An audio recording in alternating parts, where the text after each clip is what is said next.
friends, welcome back to Kinpins. We're here with another episode with Jor, which means Jor's here.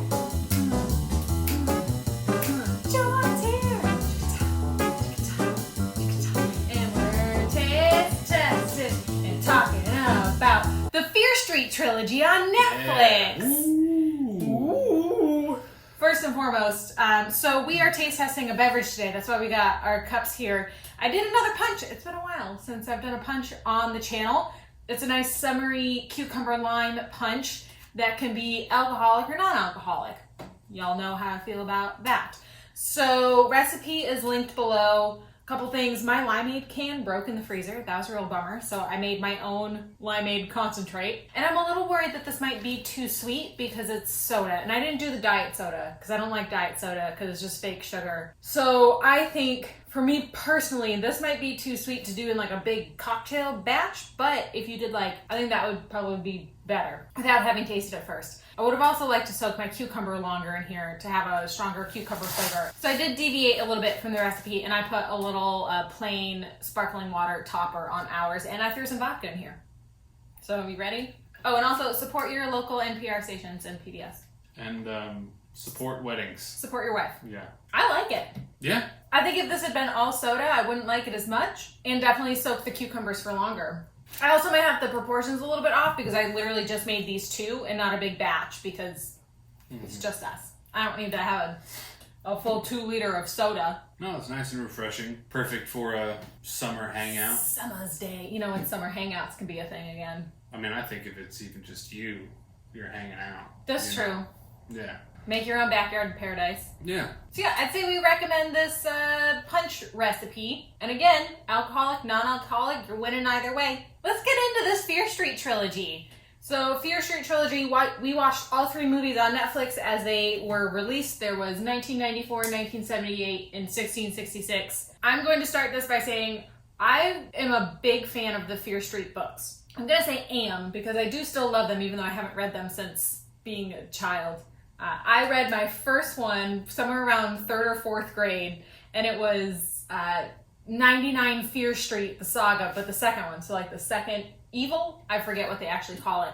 That book was wild, and I jumped right into the second one of a 3-part series, but like all those books, I really, really loved them, so I was very much looking forward to this trilogy of movies. I loved how like every chapter would end on a crazy cliffhanger and like so many people died in Shadyside.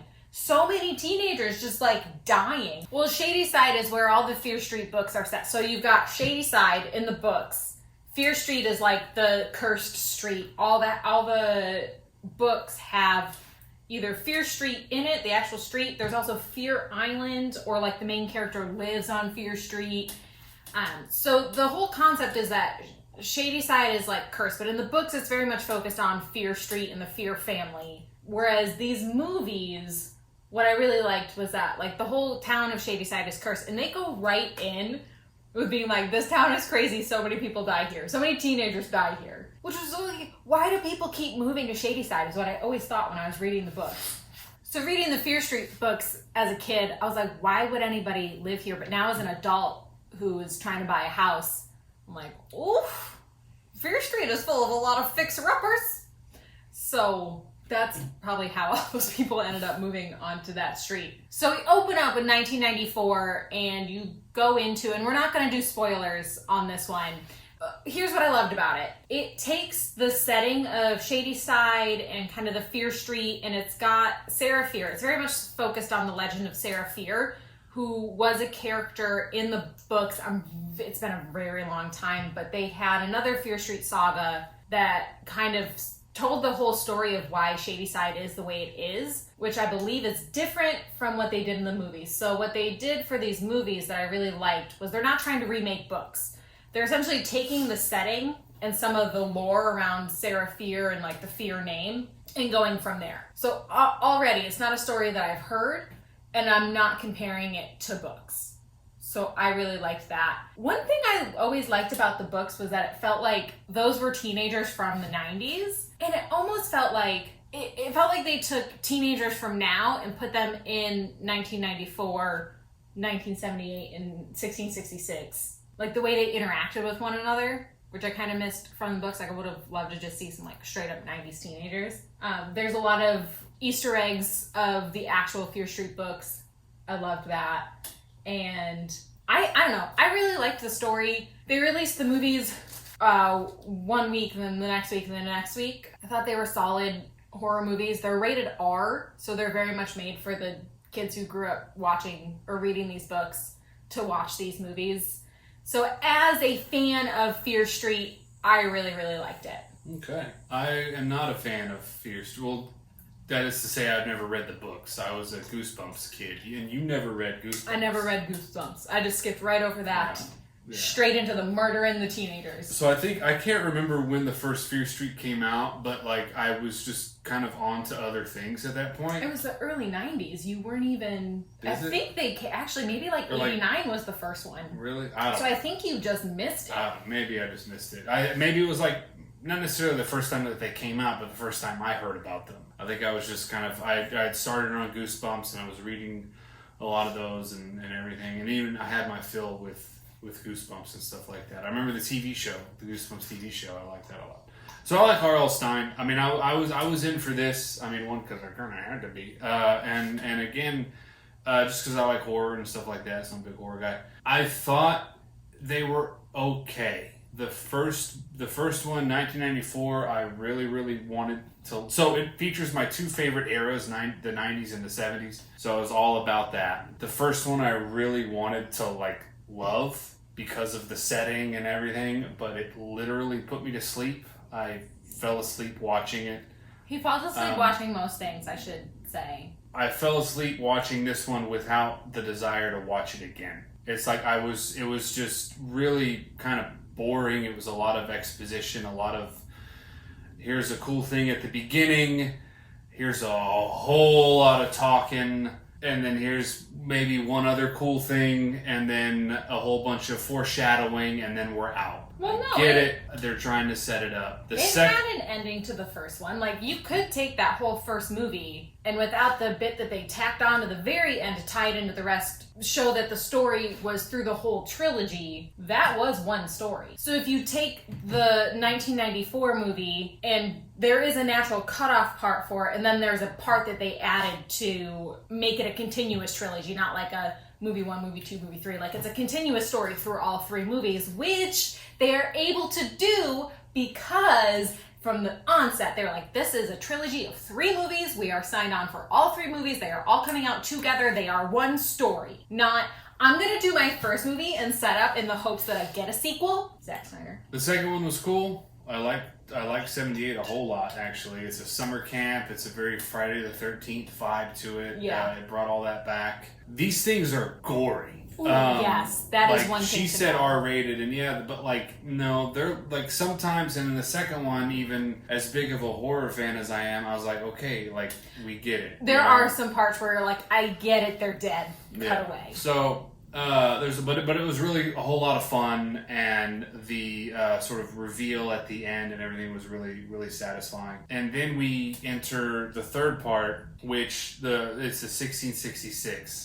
Which again, no spoilers here. The bulk of it, I was not the biggest fan of. I was sort of feeling like, after a really solid, second outing, here they are dropping the ball. But it wraps up really nicely. It wraps up actually in a really, really fun way. I absolutely recommend it, with this one caveat, is that you need to watch them back to back. For me, not having any experience with Fear Street, so not having any dog in the fight, as it were, going into it, and just watching it as a horror movie guy, it was a really jarring experience. But the whole is greater than the parts. I think as a Fear Street fan, I enjoyed the entire ride, and it didn't feel jarring. I was here for it. I liked it. Again, I recommend it, but again, I recommend it like watch it all in one sitting. I liked it. I recommend watching it 100% without Absolutely. And I also really love that it does center around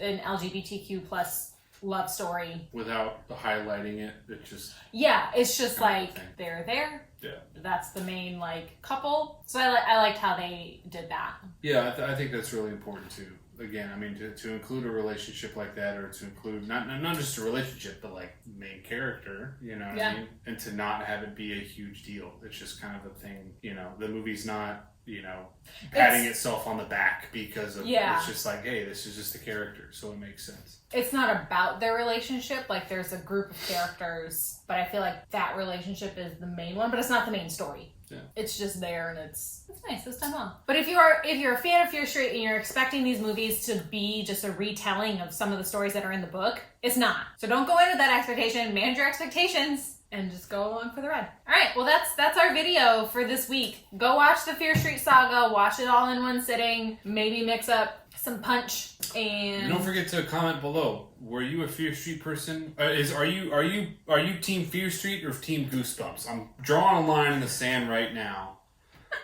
I'm serious. I'm drawing a line in the sand, and you're either one or the other. Because I'm Team G, okay, and she's all about the Fear Street. So I want to see. I'm looking at these comments too. I'm gonna see. We're gonna tally them up at the end. So just drop a comment down below, and then we'll see what's happening. You could also type it all the way out and, like, you know, again, like, hat. Or let me know if you were a Fear Street fan. What did you think of the movies? And yeah, make some Punch recipe linked below. Alcoholic or non-alcoholic, choose your own adventure. If you like this video, like this video. If you didn't like this video, like this video. Again, comment below on all the things that we said. Or if you have a pin that you want me to try, drop that below. Thank you so much for watching. I'll see you next week. Bye!